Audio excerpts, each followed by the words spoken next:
Usually हम देखते हैं 4 साल का बच्चा, 5 साल का बच्चा, 6 साल का बच्चा पेरेंट्स को बड़ा टफ टाइम देता है। वो हुँ। टफ टाइम इसलिए देता है क्योंकि वो पेरेंट्स को सही तरह बता नहीं पाता कि मैं क्या चाहता हूँ। कौन-सी ऐसी रीज़न्स हैं जिनकी वज़ह से बच्चा ज़िद कर रहा है। बच्चों का अगर चिड़चिड़ापन या गुस्सा एक लेवल क्रॉस कर जाता है, rather than giving them attention and hmm. Everything, तो you should consult a child psychologist. जो कहते हैं ना, पहली दरसगाह माँ होती, तो पहली काउंसलर भी माँ होती। अस्सलाम वालेकुम, हेल्थ मैटर पॉडकास्ट के साथ मैं हूं आपकी मेज़बान हफ्सा खालिद। नाज़रीन, आज हम बहुत ही सेंसिटिव इशू पे बात करने वाले हैं, हमारी नफ्सियात के हवाले से। स्पेशली जब बच्चों को डील किया जाता है, हम अक्सर औक़ात देखते हैं कि हमारे पास जो बच्चे होते हैं वो बहुत ज़्यादा ज़िद करना शुरू कर देते हैं, बहुत ज़्यादा गुस्से में आ जाते हैं, लेकिन हमें कई दफ़ा वजह समझ नहीं आती कि आखिर इनको इशू क्या है।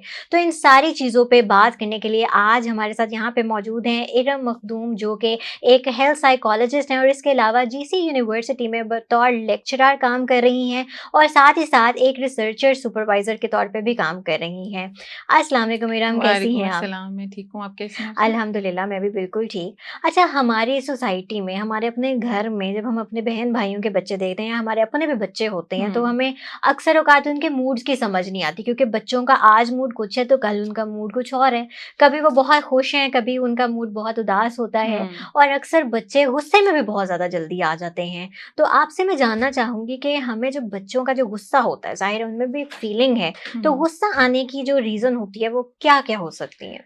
देखें, बच्चे जो हैं ना, वो एक कॉम्प्लेक्स बीइंग हैं, क्योंकि बच्चों के अंदर अभी डेवलपमेंट स्टेजेस चल रही होती हैं। हुँ, यूजुअली हुँ। बच्चों की जो ज़बान का जो अमल है, ये जो लैंग्वेज डेवलपमेंट जिसे हम कहते हैं, वो भी प्रोसेस में होता है। यूजुअली हम देखते हैं 4 साल का बच्चा, 5 साल का बच्चा, 6 साल का बच्चा पेरेंट्स को बड़ा टफ टाइम देता है। वो हुँ। टफ टाइम इसलिए देता है क्योंकि वो पेरेंट्स को सही तरह बता नहीं पाता कि मैं क्या चाहता हूँ। बिल्कुल। उसके जो डिज़ायर्स हैं, उसकी जो ख्वाहिशात हैं, कभी-कभी वो पेरेंट्स के थ्रू नेग्लेक्ट हो रही होती हैं, क्योंकि इस मसरूफ़ दौर में कभी-कभी पेरेंट्स नहीं समझ पाते कि बच्चा क्या मुझसे चाह रहा है। तो हुँ। अगर देखा जाए तो पहली हमें जो वजह नज़र आती है, वो अटेंशन सीकर होते हैं बच्चे।